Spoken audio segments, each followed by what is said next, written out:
Hi, everyone. My name is Sergi Mesquida. I'm the head of innovation and new ventures at Hotelbeds Group. 20 years ago, I was at the university in my last year developing a project based on artificial intelligence. 10 years ago, I was working for a company developing a virtual assistant based on natural language processing and semantic technologies using artificial intelligence. But suddenly, since 1 year ago, more or less, just started to receive invitation to summits about artificial intelligence, seeing a lot of new applications driven by startups, basically, mainly, using artificial intelligence. So why is this happening now, in the last 6 months, 1 year? Which is the impact that these applications or this technology will have in the travel industry, and how, as a company in the travel industry, we can transform this technology into a competitive advantage. These are the kind of things that I would like to answer during this presentation, during this talk, and the ideas that I would like that you bring back home when we finish the presentation.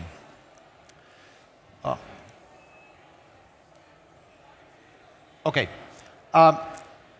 This is that is happening about artificial intelligence. It's not happening only in Hotelbeds Group, which is a B2B company that is the world's leading bed bank.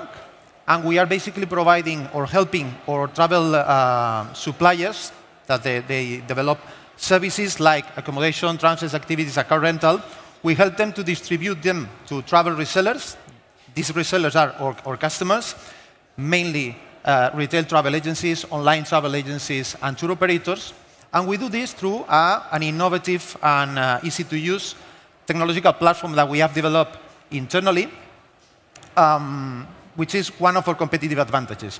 Why I explain you this? Because this will give you a better understanding of some of the use cases that I will explain later about how we are using artificial intelligence in our platform. But this is not only happening in our sector. The CEO, for example, of Audi is telling us that artificial intelligence will change our lives. Or in the banking sector, the CEO of the BBVA saying that artificial intelligence will change the way we understand or we live today the banking. This artificial intelligence will reshape the banking experience for the customers. But at the same time, as always happened, there are some people always looking at the dark side of the technology. So you can see relevant people saying that this is the end of the human race, or they are summoning the demon, or we should be worried about this. The happy news is this has happened in the past. For example, someone told Henry Ford that the horses were there to stay. So the automobile was a fad. Or IBM telling Xerox that the maximum capacity for copying machines was 5,000 devices. If we move to more recent days, we have the same person, Bill Gates, that says two slides before that we have to be worried about artificial intelligence, saying that 640 kilobytes was enough for everybody, for a personal computer, or that he would never develop a 32-bit operating system. But my favorite one is the last one. Steve Ballmer saying that there was no chance for the iPhone, when the iPhone was launched, to get significant market share.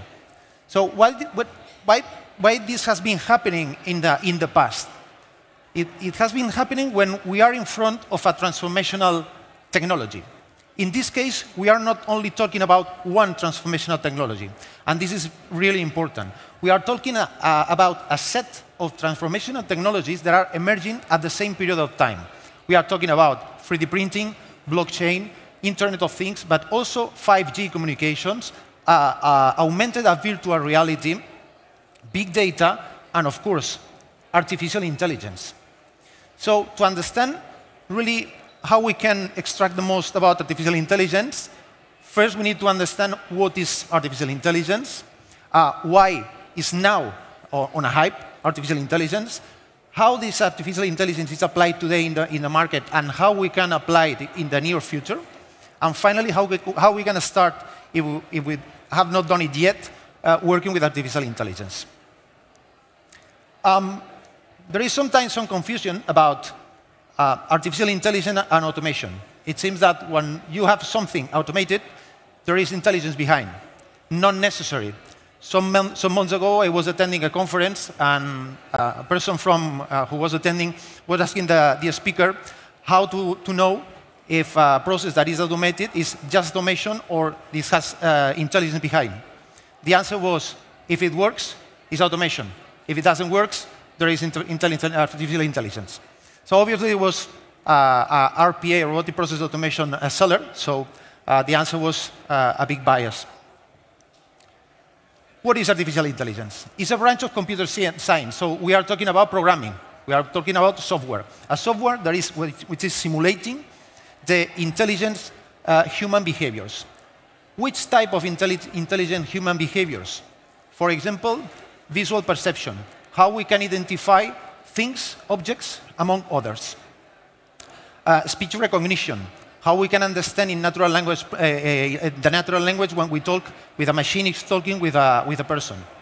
Translations, how we translate from one language to another. Decision making, using artificial intelligence to leverage a lot of data that we have available, understand specific patterns, behavior patterns, and based on this, when new data enters into the system, take decisions based on these patterns that we have identified. And learning, probably the most known and the most famous for everybody. Machine learning, deep learning, how we are able with artificial intelligence to generate new knowledge without human supervision. And finally, one which is a combination of the others is manage and move objects. We are talking about robotics. When we build a robot, we need visual perception, speed recognition, decision taking, and machine learning. But although we have a lot of information and there are a lot of opportunities, as always, not always we have answers for everything. So there are still things to do. In summary, with artificial intelligence, we are leveraging the capacity of the computing systems, the accuracy of the computing systems, and we are simulating the adaptability of the most intelligent human beings. Why now? There are three reasons for me. Artificial intelligence, as I said, is leading the digital transformation, the fourth industrial change, the fourth industrial revolution.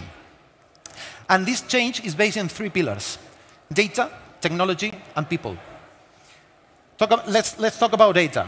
Today, we have huge amounts of data available to be analyzed by the technology.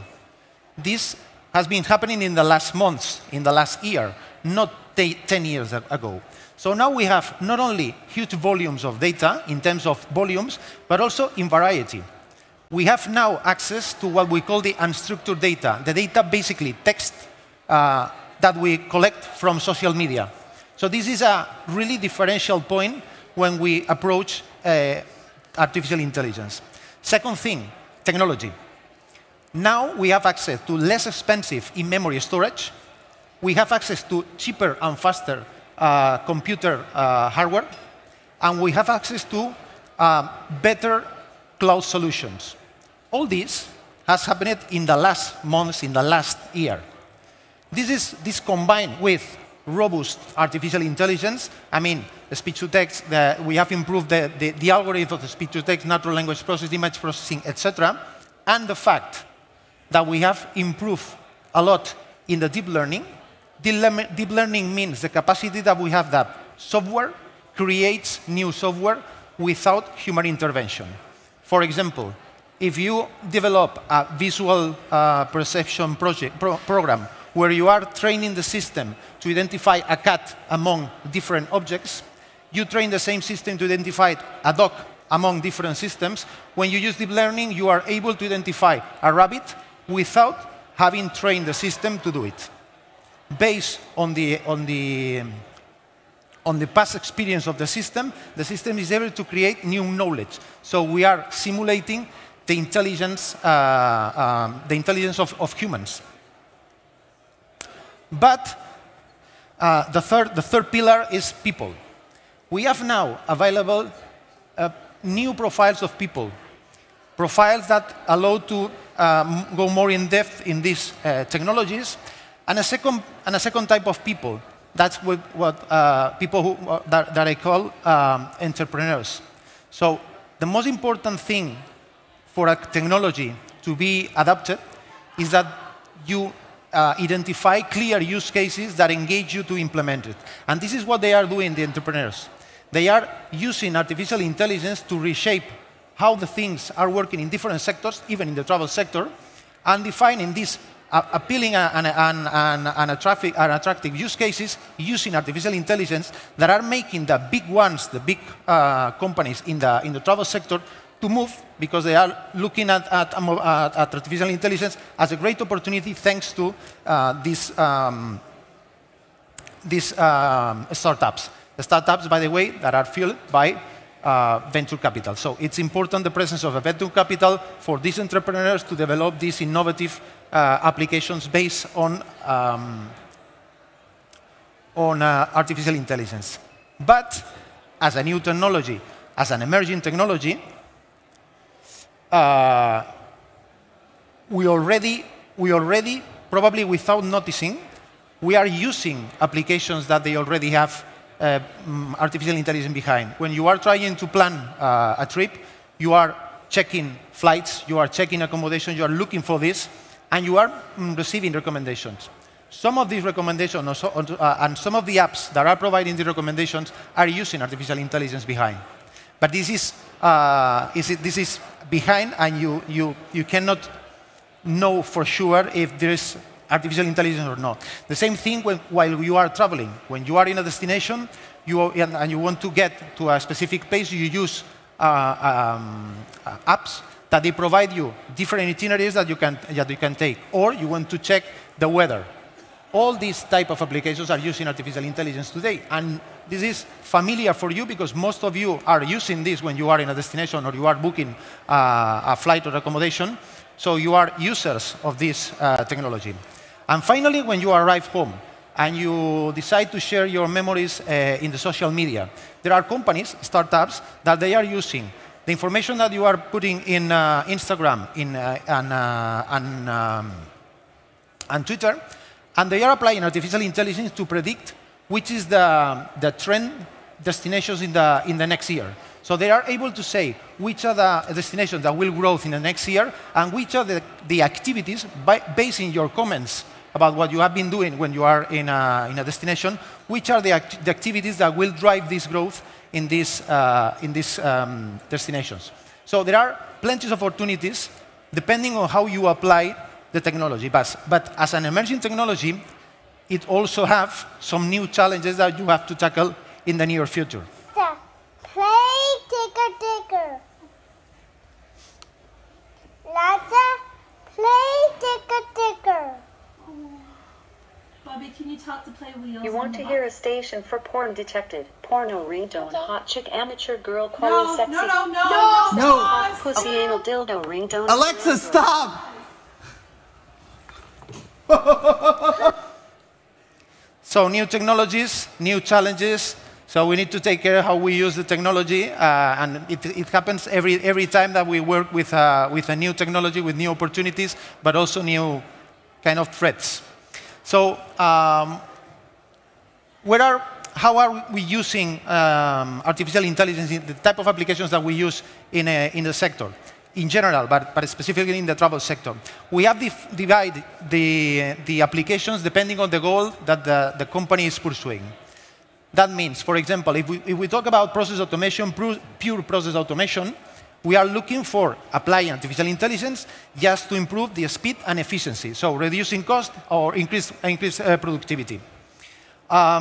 This is probably the most known and the most criticized application because they have an impact in job losses. Then later I will explain a little bit more this impact.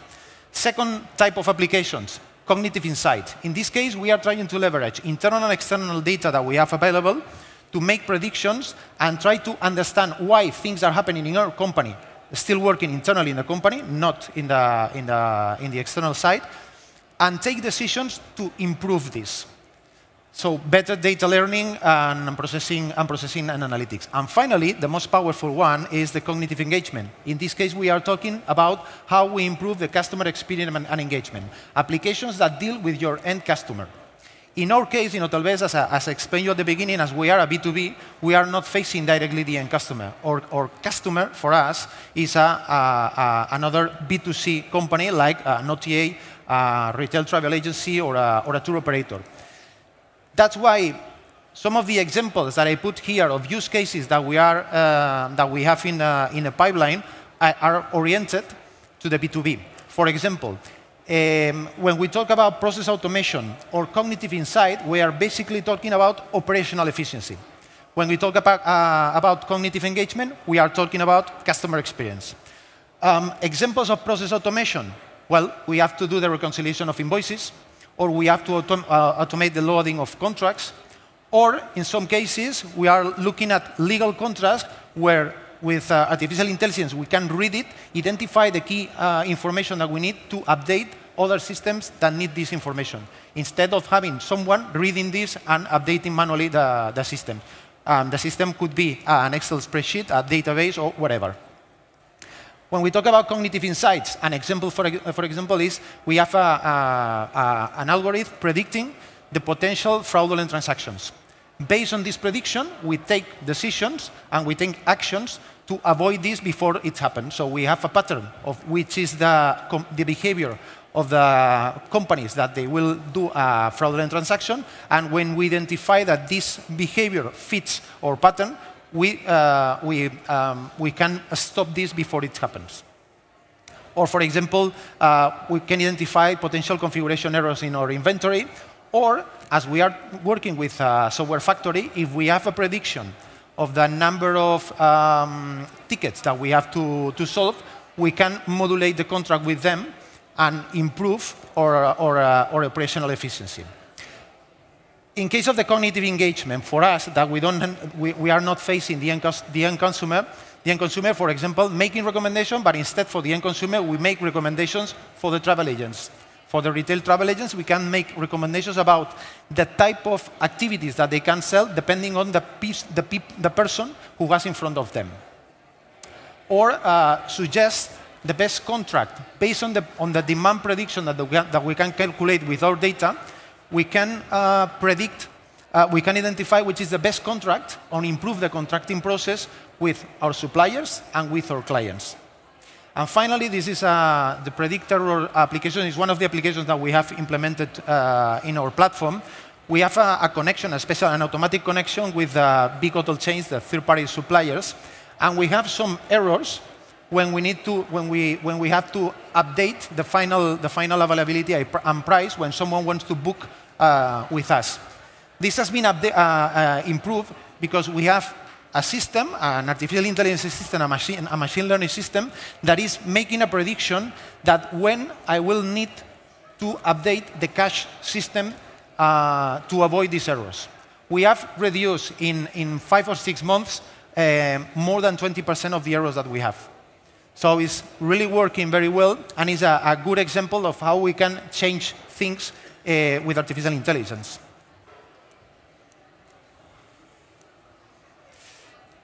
OK, now we have a lot of information. So this is the big question that we have to answer. What's the future in the sector? So the future in this case, we see it as accomplishing the old dream that most of the people in this industry have, that knowing perfectly our customer and being able to provide the right product, the right price, in the right place, at the right time. Now, with artificial intelligence, we are going to be able to collect enough information from this person to be able to do this. And the application that will drive this is the voice interaction. So not everybody understands the powerful that is this type of interaction. You are able to understand perfectly which are the interests, the likes, the dislikes of the people, because they are interacting in a natural language as they are talking with a friend about what they like, what they want to do, what is the ideas that they have, and they are asking you to give you some recommendations. If this is properly collected and exploited with artificial intelligence, you can really make a personal assistant for each person, what we call the marketplace of one. You have plenty of activities, but customized for a specific, for your specific customer. In this case, we have seen not only applications, or the drivers for this are not only applications for travel industry, because Alexa, Google Home, Siri, Cortana, there are multi-sectorial, there are general purpose systems, but the key thing here is how we can use this for a travel experience. The second point in terms of customer experience is with the hotels. The hotels, some of them, as you can see in the example of Marriott, they are using a kiosk, using Facebook Messenger also to do the check-in. But using a kiosk, for me, is just to do what you have been doing during the last 10 or 20 years, but just with a machine. But you are not changing the process. You are doing the same. You are forcing people go to the concierge and develop an activity. What happened with the second one, with Hilton? And it's not because of the names. It's just the concept, what I think it's important in this case. With a personal concierge with a mobile, what you are achieving is changing the process. Maybe there are people that they prefer to go to the concierge and make personally the check-in, but with a mobile application, you are providing an option to not do this, change the process. This is disruptive, not making the same automatic. So this is the type of approach that I will explain you later that you have to take when you want to decide how to apply artificial intelligence. I'm going to do applications with artificial intelligence that basically automate what we are doing, or I need to understand why I'm doing things and then redefine and reshape the way we want to do the things. Because now you have available data, technology, and people that were not there before. So you are not forced to follow the processes that were in the past. And then in terms of operational efficiency, there are some examples like EasyJet using artificial intelligence to develop their automatic revenue management system. They were pioneers on this. Uber, that is doing a pilot in Pittsburgh using a driverless fleet of cars.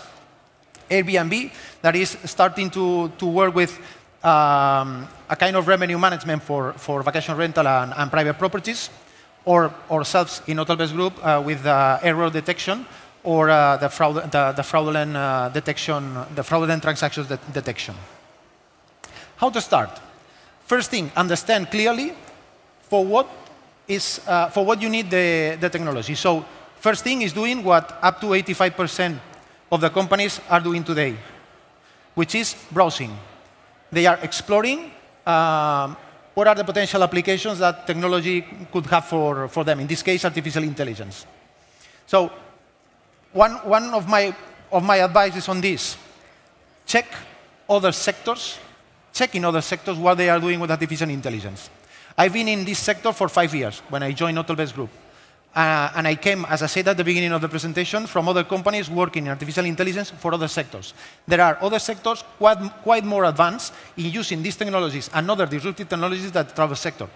So sometimes it's good to go to the retail, or go to the banking, or go to the telco, and see how they are doing, for example, or how they are using the virtual agents in the call centers. Most of you already have, as we have in Hotelbeds, we have a call center. So the process is the same. So we can learn a lot, how they are using, what are the things that they have done wrong, because they are using this technology for more time than us. This is the first step, understanding. Once you have understood for what you need the technology, then you have to create the use cases, a portfolio of use cases. how I'm going to implement this in my company. And then comes my two options. Do you want this, and most of the companies start with this, just automate something that I'm doing today? Or I go beyond and I start thinking why I'm doing this today. And once I have detected the whys, I rethink how I can solve this now that I have elements that I didn't have in the past when I implemented this. Once you have a portfolio of use cases, you have to select the most promising or the most interesting for you and start launching a pilot. Because remember, we are talking about a technology that, for example, is going to make a prediction. You don't know if the prediction will be correct or not. You cannot invest 1 million euros to do a complete system based on an assumption that this algorithm will work. So it's better to start small, think big, but start small. Start testing a small proof of concept with a small budget. And once this is OK, then start scaling up the system. And something that is really important. We are talking about technology, we are talking about intelligence, we are talking about machines that can do things that people can do. It's key that you include the human in the process. Why? Because as in any industrial revolution in the past, and it is happening in the introduction of any of the disruptive technologies, there is a period when you introduce these new technologies that there is a period of loss of jobs. Then it's followed by a period of recovery. And finally, a period of business transformation, where you are starting to create new jobs based on this technology. This is what has happened before, that probably will happen with artificial intelligence, and what you can be reflected here, that by 2020, you will start seeing that there are more jobs created because of artificial intelligence that destroyed. And by 2025, you will have 2 million of net new created jobs based on artificial intelligence. So not all is wrong, and of course, there will be loss of jobs. But you can see that there is something that has happened in the past, and is the way we follow when we introduce a new disruptive technology. So, just as a recap, technology, in this case, machine learning and artificial intelligence, need of big data is one of the key takeaways. Need the big data and need the improvements in the technology that we need to excel. Deep learning is driving this big change, and this is why it's so popular. The type of applications that we can do are basically to improve the operational efficiency, or to improve or enhance the user experience, and especially if you want to make artificial intelligence provide you a competitive advantage in your market and in your company, in your sector, you need to think, probably you need to unlearn what you have learned in the last years about the sector and how it works the sector, and start learning again with new tools, new data, new people, new technology, how to reshape the travel industry. Remember that the promise of artificial intelligence was a human and machine symbiosis. So we need to leverage the exceptional capacity of computing that artificial intelligence can bring to us to enable humans to be more productive, more efficient, and more insightful. Thank you very much.